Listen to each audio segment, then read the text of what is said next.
Добро вечер.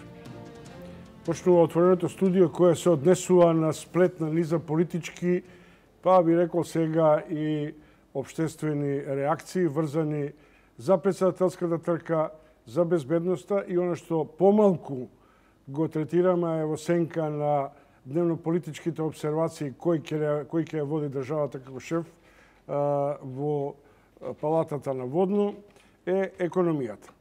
Ако се суди по денешниот изблик на задоволство од владиниот тандем Заев-Ангјушев, како да сме не баре нова дестинација за странските инвестиции. Но како и да е секоја доаѓање на странците, особено на новите технологии или на технологија од поразвиените земји, овој пат е инвестицијата од Западна Германија, зборува за тоа дека НАТО подотвори врати за нов наплив на финансиски инвестиции и странски вложувања.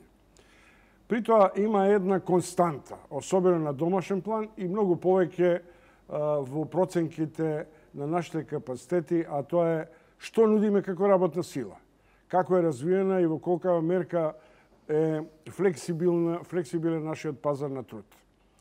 Ако ги прашате корпорациите, на момент имате впечаток дека веќе немаат работна сила. Ако ги запрашате, професорите велат дека пребукирани се универзитетите. Но има и една друга димензија.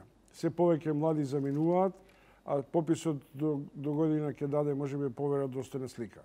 Ваквиот широк пасаж на темите ќе го стеснам на основната преокупација со дневното значење. Дали Македонија полека, но сигурно оваа година ќе оствари некакви позначителни и по-прогресивни стапки на економски развој и на привлекување на странските инвестиции.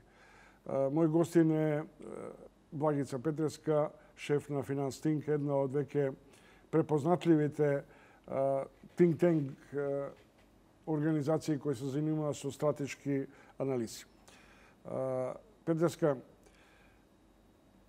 ако се суди повторно кажам, по среќата на Ангјушев дека германците влегуваат во Македонија, сепак не е за подценување, и од информациите дека почетниот старт на индустријското производство од годинава се ближи меѓу 10 и 11%, како да навестува некако поместување кон вашата проценка на Finance Think, на Народна банка и на другите финансиски институции, дека оваа година би можеле да стигнеме до очекувани 3,2% пораст.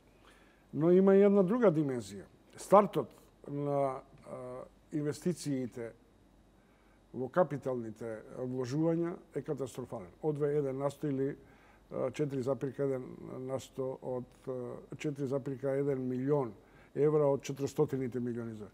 Во овој распон, каква е вашата прогноза? Чомовски, ви благодарам најпрво на поканата да бидам ваш гостин во вечерашната емисија. Оние податоци кои што вие ги споменавте, индустријското производство и приливот на странските директни инвестиции се ветувачки индикатори дека годинава можеби ќе имаме економска година и ќе ја завршиме со проекциите. Ние за оваа година имаме проекција од 3,4%. Сепак и во изминатите години можевме да забележиме дека странските директни инвестиции се силен и значаен двигател на бруто домашниот производ, меѓутоа исто така и капацитети кои што влијаат на зголемување на вработеноста и ја движеа стапката на невработеност на надолно ниво во целиот овој изминат период.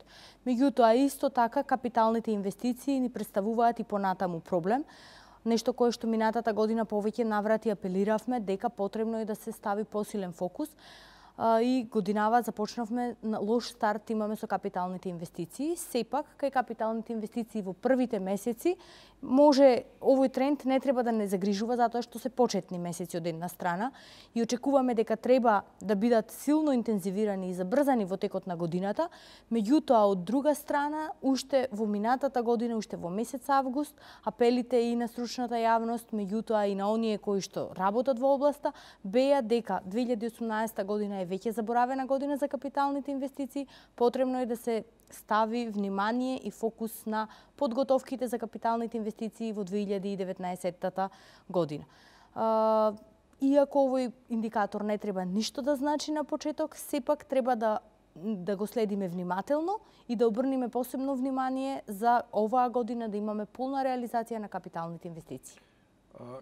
Кога очекуваме, навестуваме или предпоставуваме некако блага верзија за економски бум, да речем, иако за македонските прилики 3,2 економски бум, за светот тоа е економски бум, а за Македонија тоа е предпоставена стапка. Дали не ви се чини дека сега не иде еден нов сериозен бран на предупредување? Големите домашни компании, а и странците зборуваат дека се помалку има квалификувана и квалитетна работна сила.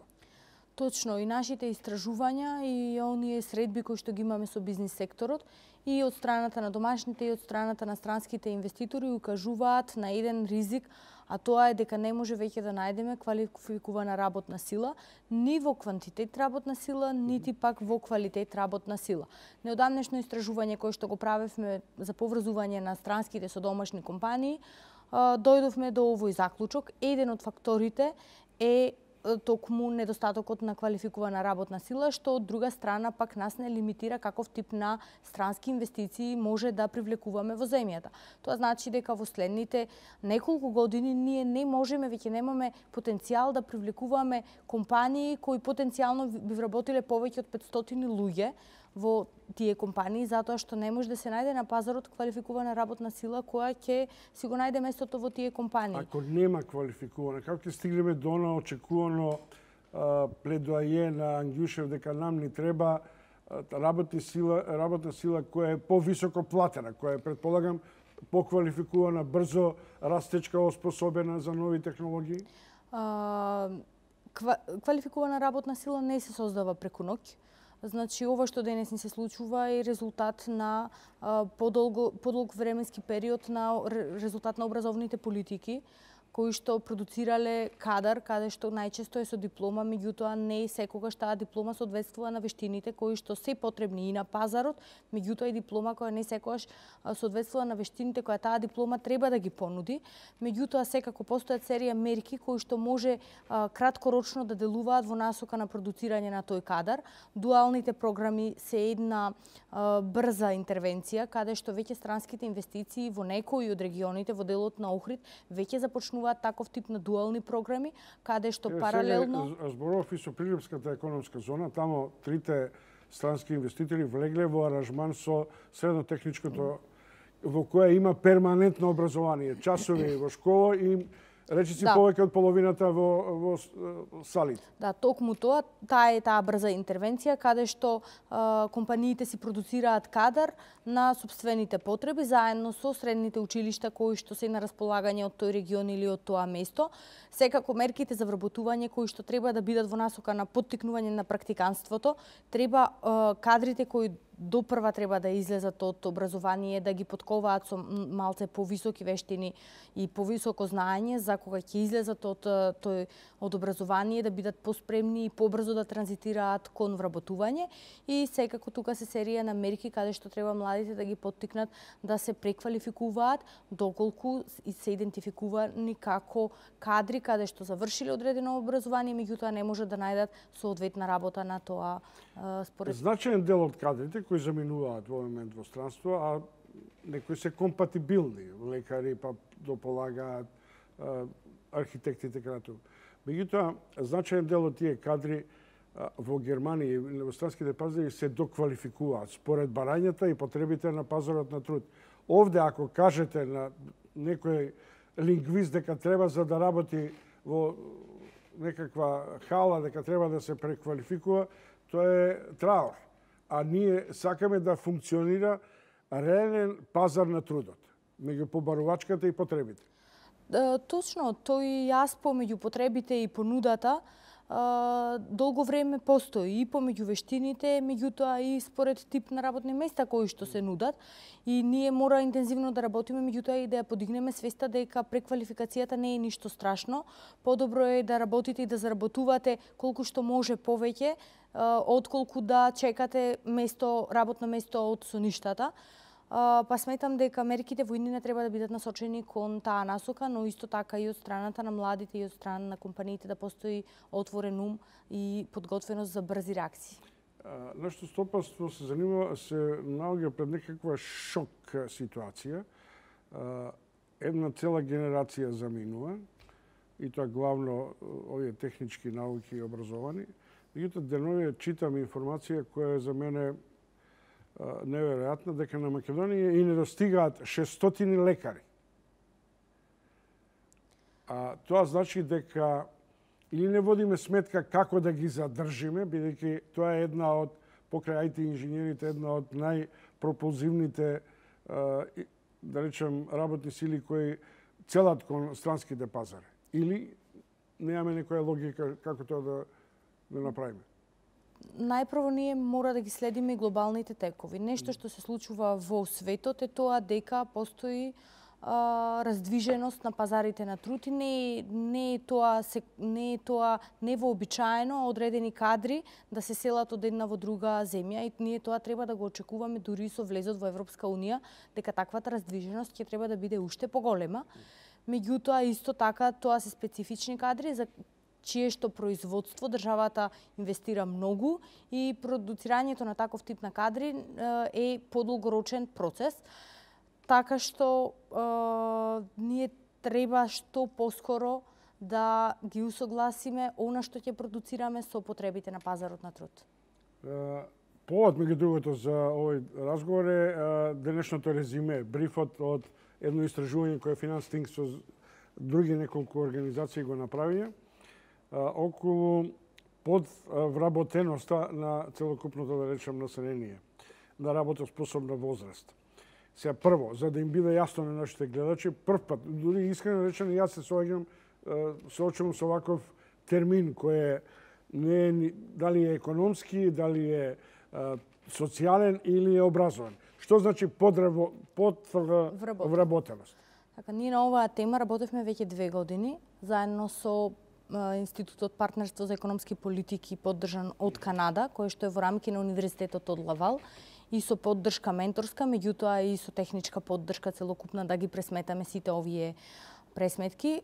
Терминот подвработеност постои веќе повеќе од 100 години, меѓутоа на овие региони како тема не била досега третирана, нити била обработена за да идентификуваме што се влијае на таа подвработеност, нити пак какви ќе бидат ефектите од таа подвработеност. Да биде појасно на гледачите, најпрво би го објаснила терминот подвработеност. Кога едно лице работи помалку од 35 часа во текот на неделата, сака да работи повеќе, се третира за подвработеност, и таа е најтесната дефиниција за подвработеност. Меѓутоа, теоријата и емпиријата идентификува многу малце пошироко објаснување. Тоа е кога едно лице работи на работно место кое не е соодветно на неговите квалификации. Кога едно лице работи, меѓутоа заработува помалку од неговата резервацијска плата или плата под која што не би сакал тој да работи. Кога едно лице не се чувствува сигурно на работното место, сите овие состојби го дефинираат едно лице да биде подвработено. Значи, без оглед каков е активитетот и односот на работоспособното лице на пазарот на труд, се зависи од тоа дали он има волја. Прво, тоа лице треба да биде вработено. Дали ова блиску до нашиот вообичаен термин кој го увезовме, тоа е работа part-time, или е тоа дополнително? Не, ова е работа несоодветна на она што вие сметате дека треба да го имате како работа. Тоа е пластично објаснето. Лекар кој работи болничар? Или... Да, лекар кој работи болничар, а сепак може да работи како лекар или IT инженер кој што работи келнер, например. Сепак овој термин за младите е многу значаен, затоа што често младите во потреба да заработат, започнуваат со работа на некакво работно место колку да заработат некаков износ на средства за да преживеат, меѓутоа не е тоа работно место соодветно на неговите квалификации, она што тие можат да го понудат на општеството. И овој феномен е многу значаен. Зошто? Затоа што кај тие млади луѓе има неискористен потенцијал. Тие млади луѓе наместо да работи болничар може да работи лекар и да придонесе многу повеќе на економијата. Или наместо да работи келнер може да работи според своите квалификации, IT инженери или некој друг по-софистициран и повисоко платени работни места. Ама тоа значи самиот тој да бара или пазарот на труд треба да ги наоѓа и да ги оспособува. Тоа е според неговите квалификации. Доколку има завршено за IT инженер, тоа лице треба да работи како IT инженер. Се што не е соодветно на неговата диплома, се смета дека е подвработеност. И на неговите вештини значи, ние имаме, секако. Превртена пирамида. Нашите средношколци во угостителски и туристичките работат, да речем условно, келнери или работат надвор. Нашите високостручни кадри работат келнери, нели? Токму така тоа го покажа и резултатите.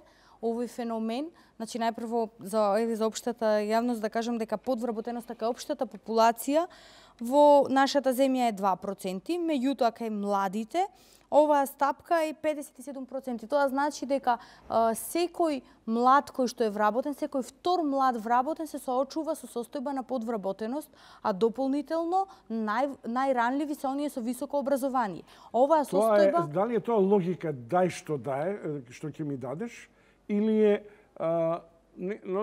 неконкурентна приспособеност на граѓаните од Македонија да се адаптираат на пазарот на труд. Тоа што се бара кон тоа да стремат. Тоа сугерира дека јазот на совпаѓање на работните места со потребите е поголем кај оние со високо образование. Ние немаме проблем толкав кај оние со основно и со средно образование.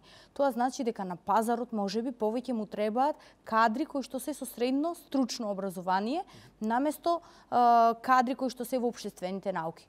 Пластично отприлика тоа би значило, затоа оваа појава се појавува многу почесто кај високообразовните кадри. Меѓутоа, исто така пак тоа си има своја рефлексија врз нивната заработувачка. Реков дека 12% е ангажираноста на овој тип на довработување, да речем условно, или како подвработеноста е кај според пошироката дефиниција 57%. Секој втор. Ја не знам како би можеле да планираме високо квалификувана работна сила ако, например, веќе се навикнавме дека ќе работам половина во детска градинка, а половина ќе работам негователка дома. И тоа ли е подвработеност? Доколку тоа лице сака да работи повеќе во градинка, а не може да работи повеќе, има само лимитирано време на 20 часа, во тој случај да. Какви се светските искуства на овој план? Исто така, ова не е феномен само кај нас. И светските искуства покажуваат дека подвработеноста постои. Може би не се толку поразителни податоците, меѓутоа сепак подвработеноста е термин кој што постои во светот и вообичаено ги погодува младите, ги погодува жените, ги погодува повозрасните, ги погодува оние со средно образование кои пред време го напуштиле образованието, ги погодува оние работници плави корали, така наречени професии, погодува поранливи категории на граѓани и веројатно кај младата популација тоа се случува најчесто на почеток на нивната кариера, затоа што ако направите споредба на искуството, ќе забележите дека оние лица, оние млади кои што се поискусни во работата, не се соочуваат толку често со подвработеност во споредба со оние млади кои немаат работно искуство и каде што искуството е многу помало. Ќе излеземе од оваа денешна ваша аналитичко обсесивна област, бидејќи ги соопштувате резултатите од ова истражување. Сосема за крај сакам да прашам дали ние се навикнавме. Нашите луѓе се навикнаа на подвижност на работната сила. Откако влегоа странците, откако дел од пребукираноста во Скопје зборува и за дислокација на капацитети надвор од Скопје и така натаму.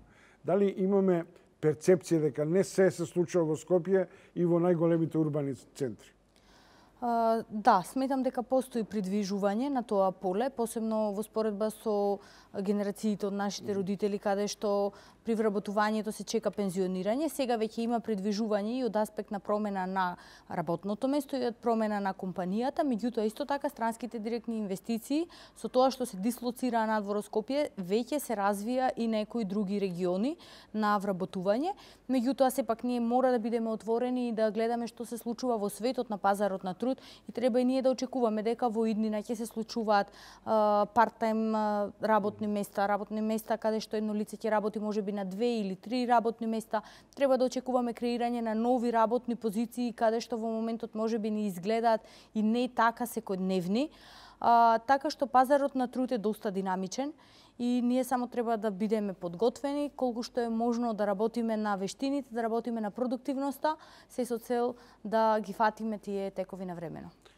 Пошtovani гледачи, тоа е истражувачот на финансиските и економските текови во земја и странство, Благица Петреска од Финанс Тинк. Ви благодарам што дојдовте во отвореното студио за ова блиц анализа на тековни економски движења и особено на состојбите со пазарот на работна сила.